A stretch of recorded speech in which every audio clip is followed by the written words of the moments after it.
जो हमारा समाज है, जो शोषित वंचित हैं, उनके हिमायती कौन है। देखिए, बदलाव की लहर चल चुकी है।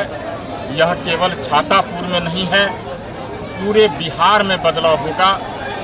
और ये जो डबल इंजन की सरकार है, पूरी तरह से फेल है।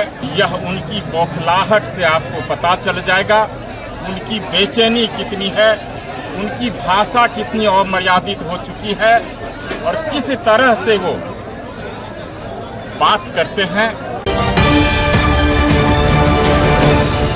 बिहार विधानसभा चुनाव अभी शुरू भी नहीं हुआ और विपक्षी पार्टियों की गहमागहमी शुरू हो गई। ये तस्वीर है सुपौल जिले की, जहां से हमारे संवाददाता कुणाल ने ये खबर भेजी है। आपको बता दें, छातापुर विधानसभा क्षेत्र में भीमपुर स्थित एक निजी स्कूल परिसर में अनुसूचित जाति जनजाति चेतना संवाद का आयोजन किया गया और ये आयोजन राजद नेता वैद्यनाथ महतो की अगुवाई में की गई। इस चेतना संवाद में आगामी विधानसभा चुनाव में एकजुट होने पर विस्तार से चर्चा की गई। कार्यक्रम में राजद के कई नेता और कार्यकर्ता भी शामिल हुए। इस कार्यक्रम में वक्ताओं ने वर्तमान सरकार को आड़े हाथों लेते हुए कहा कि दलित और महादलितों पर ध्यान नहीं दिया जा रहा। यही कारण है कि आज भी दलित समाज के लोग अपने हक से वंचित रह जाते हैं। एक ने तो छातापुर के विधायक बबलू सिंह नीरज को लेकर एक अलग ही बयान दे दिया। उन्होंने कहा कि उनके चेहरे पर लाली है, जबकि हम सभी लोगों का चेहरा सूखा और झुलसा हुआ है। हम किस हाल में हैं, उन्हें हमारी परवाह ही नहीं। और उन्होंने कहा है कि छातापुर के विधायक कुछ चुनिंदा लोगों के विधायक बनकर रह गए हैं, इसलिए हम लोगों को एकजुट होकर ऐसे विधायक को हटाने की ज़रूरत है, तभी हमारी समस्याओं का हल निकलेगा। वक्ताओं ने कहा कि अब चुनाव आने वाला है, वो लोग मंदिर मस्जिद के नाम पर अलगाव की बात करेंगे, उन्हें विकास से कोई मतलब नहीं। ऐसे में हम लोगों को एकजुट होकर हमारे अधिकार को लेकर लड़ना होगा, तभी हमारा उत्थान हो पाएगा। इस मौके पर वक्ताओं ने संविधान निर्माता डॉक्टर भीमराव अंबेडकर के विचारों पर विस्तार पूर्वक चर्चा की। कार्यक्रम की अध्यक्षता मदन पासवान ने की, जबकि कार्यक्रम को राजद के पूर्व विधायक यदुवंश यादव के साथ साथ अन्य लोगों ने संबोधित किया। छातापुर विधानसभा क्षेत्र के उन चुनिंदा लोगों को बुलाए हैं जो शोषित हैं, वंचित हैं, अनुसूचित जाति जनजाति के लोग हैं, और उन्हें हम यह बताने आए हैं जो हमारा समाज है, जो शोषित वंचित हैं, उनके हिमायती कौन है, कौन उसके साथ दुख दर्द में खड़ा रहता है, किसने उन्हें मुंह में आवाज दी, और आज उनकी क्या स्थिति है आज़ादी के 78 साल के बाद भी। और निश्चित रूप से अनुसूचित जाति जनजाति समाज के साथ धोखा हुआ है। संविधान में आरक्षण उस समय से ही है जब से संविधान बना है। सुपौल में विजेंद्र बाबू जैसे मठाधीश 25 वर्षों से, उनसे कैसे सेवा पार पाएंगे? देखिए, वो इस क्षेत्र के बड़े नेता हैं, हम लोग उससे सीखे भी हैं, सीख भी ले रहे हैं, और निश्चित रूप से मैं मानता हूँ अब वे उम्र के आखिरी पड़ाव पर हैं।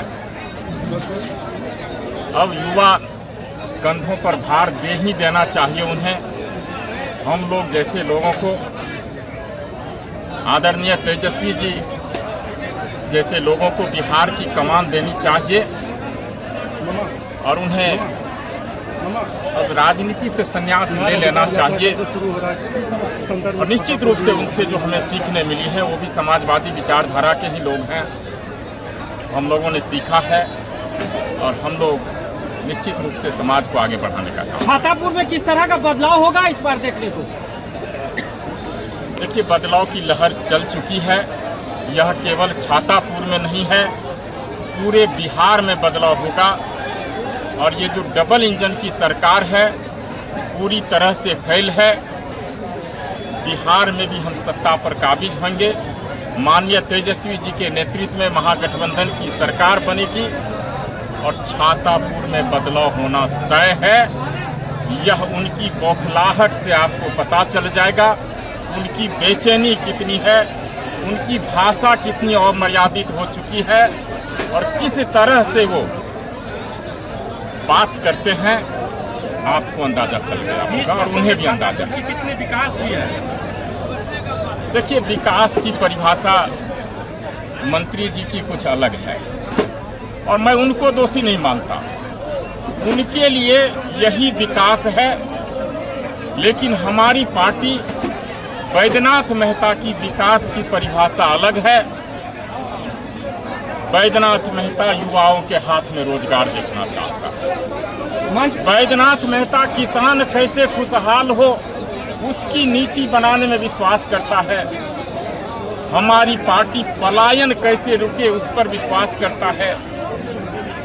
गरीब किसान मजदूर कैसे खुशहाल हों इसके लिए बातें करता है। शिक्षा की स्थिति सुधरे, स्वास्थ्य व्यवस्था जो वेंटिलेटर पर है पूरे जिला में, मैं तो कहता हूं पटना छोड़ करके कोई ऐसा हॉस्पिटल नहीं है जहां गंभीर बीमारी का इलाज हो, जहां हार्ट संबंधी बीमारी का इलाज हो, ऑपरेशन हो, जहां न्यूरो संबंधित बीमारी का इलाज हो। कोई एक्सीडेंट अगर हो जाए, ये जो प्रखंड स्तर के हॉस्पिटल हैं, जिला स्तर के हॉस्पिटल हैं, ये रेफरल बन चुके हैं और अंत में ये सारे पटना पहुंचते हैं। और विडंबना यह है पटना में बेड नहीं मिलता सरकारी अस्पताल में। ये स्थिति आज भी है और मैं मानता हूं इन सरकार के पास में कोई ठोस नीति नहीं है। केंद्र सरकार के पास भी मंत्री जी कहते हैं कि छातापुर में विकास ही विकास हुआ है, जिनको दिखाई नहीं देता है वो मोतियाबिंद का ऑपरेशन करा ले, क्या कहेंगे? देखिए, उनकी जो पृष्ठभूमि रही है, व्यक्तिगत पृष्ठभूमि, जिस बैकग्राउंड से वो आते हैं, उनको लगता है ये सड़क बन गया है, ये विकास हो गया। लेकिन मैं इससे अलग सोचता हूँ। बिहार आज भी सबसे निचले पैदान पर है, हर एक मामला में सबसे पिछड़ा राज्य है। सरकारी शिक्षा की व्यवस्था ऐसी है, थोड़ा भी समृद्ध लोग हो तो अपने बच्चों को स्कूल नहीं भेजते, सरकारी विद्यालय में नहीं पढ़ाते। लोग अपनी गाढ़ी कमाई का अधिकांशतः हिस्सा अपने बच्चों की पढ़ाई में खर्च करते हैं, अपने इलाज में खर्च करते हैं। और यहाँ के युवा नौजवान दूसरे प्रदेश मजदूरी करने के लिए विवश हैं, अपने बच्चों को छोड़कर, अपने बूढ़े माता पिता को छोड़कर, अपने परिवार को छोड़कर। और यह विडंबना है। मैं मानता हूँ इनके पास कोई ठोस नीति नहीं है।